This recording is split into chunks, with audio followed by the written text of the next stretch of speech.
There's been a mentality in recent decades that the way to build self-esteem is to never let people fail. Therefore, some youth sports leagues stopped keeping score. It has been taboo to criticize people or point out their failings.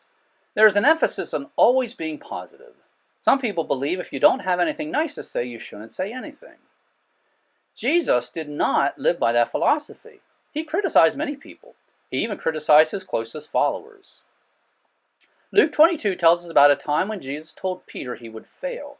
Peter's failure and subsequent recovery reveals the true path to self-esteem. The true path yields a deep, unshakable self-esteem, not the fake, shallow self-esteem held by many in the 21st century. Jesus sent Peter and John to prepare the Passover meal in an upper room. When it was time to eat, Jesus reclined at the table with his disciples. Jesus established the bread and wine as symbols of the sacrifice of his body and blood which were about to take place on the cross. Then Jesus warned the 12 that one of them would betray him. The disciples debated who that would be, as well as which of them was the greatest. That prompted Jesus to teach them about servant leadership, which he had demonstrated by serving them. Now let's start reading Luke 22, verse 28.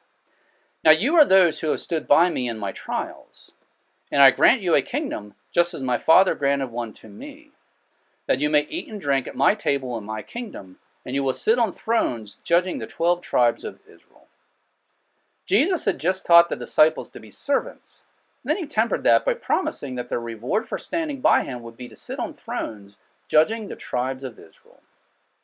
Verse 31. Simon, Simon, behold, Satan has demanded to sift all of you like wheat.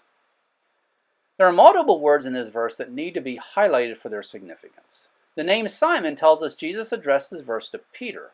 The word Satan indicates that Satan proactively acted against the disciples. The word demanded shows how desperately Satan wanted to take a shot at the disciples.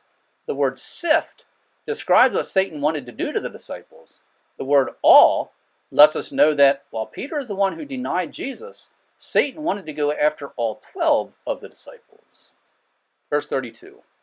But I have prayed earnestly for you that your faith may not fail, and you, once you have returned, strengthen your brothers. Keep in mind, Jesus was talking to Peter. Jesus had just revealed that Satan demanded permission to go after Peter and the disciples, so Jesus prayed that Peter's faith would not fail. When Jesus said, once you have returned, he was predicting that Peter would leave for a time. Verse 33. But Peter said to Jesus, Lord, with you I am ready to go both to prison and to death. Peter correctly grasped that Jesus had just predicted that Peter would fail, so he declared he would follow Jesus to prison and even to death. Verse 34.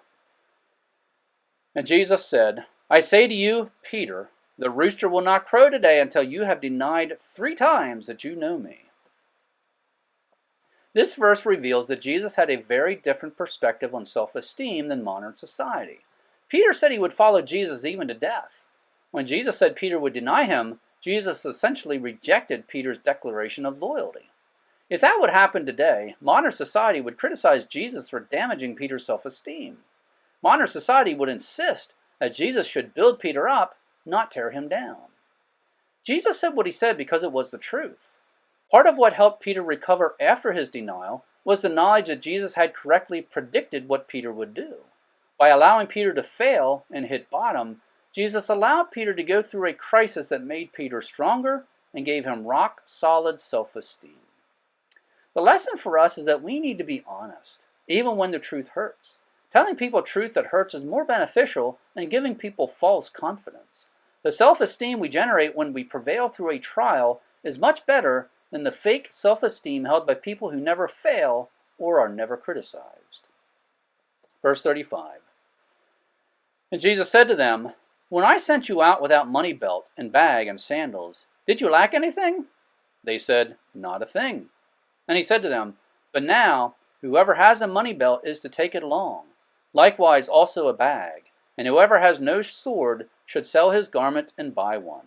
For I tell you that this which is written must be completed in me. And he was numbered with transgressors. For that which refers to me has its completion.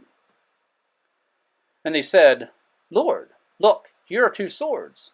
And he said to them, "It is enough." And he came out and went, as was his custom, to the Mount of Olives, and the disciples also followed him. Notice the phrase, "as was his custom." Jesus went to the Mount of Olives on a regular basis. That is how Judas knew how to find Jesus when he wasn't surrounded by a crowd. Verse 40. Now when Jesus arrived at the place, he said to them, "Pray that you may not enter into temptation." And he withdrew from them about a stone's throw, and he knelt down and began to pray, saying, "Father, if you are willing, remove this cup from me, yet not my will, but yours be done." Now an angel from heaven appeared to him, strengthening him. And being in agony, he was praying very fervently, and his sweat became like drops of blood falling down upon the ground. And when he rose from prayer, he came to the disciples and found them sleeping from sorrow, and said to them, "Why are you sleeping? Rise up and pray that you may not enter into temptation." Peter had promised to go to prison and death with Jesus, but he was not even able to stay awake and pray. Verse 47. While he was still speaking, behold, a crowd came, and the one called Judas, one of the 12, was coming ahead of them, and he approached Jesus to kiss him. But Jesus said to him, "Judas, are you betraying the Son of Man with a kiss?" And when those around him saw what was going to happen, they said, "Lord, shall we strike with the sword?" And one of them struck the slave of the high priest and cut off his right ear. But Jesus answered and said, "Stop, no more of this." And he touched his ear and healed him. Then Jesus said to the chief priests and officers of the temple and elders who had come against him, "Have you come out with swords and clubs as against a robber? While I was with you daily in the temple, you did not stretch out your hands against me. But this hour and the authority of darkness are yours." The priests and elders knew they did not have a good reason to arrest Jesus. That is why they did it at night when there was no crowd around. When Jesus asked why they treated him like a robber rather than arrest him when he was in the temple, he was calling them out for their evil. There's been a mentality in recent decades that the way to build self-esteem is to never let people fail. Luke 22 reveals that Jesus had a very different perspective on self-esteem. Peter said he would follow Jesus even death. Jesus rejected that declaration and said Peter would deny him. Jesus said that because it was the truth. By allowing Peter to fail and hit bottom, Jesus allowed Peter to go through a crisis that made Peter stronger and gave him rock-solid self-esteem. Telling people truth that hurts is more beneficial than giving people false confidence. The self-esteem we generate when we prevail through a trial is much better than the fake self-esteem held by people who never fail or are never criticized. Thanks for visiting Bible Mountain. If you have already joined my email list, thank you, and please tell others about Bible Mountain. If you have not joined my email list yet, please do so now. In order to join, go to BibleMountain.com, click on subscribe, and that will take you to a place where you can sign up. Your email address will not be sold nor given away. Once again, thanks for visiting Bible Mountain.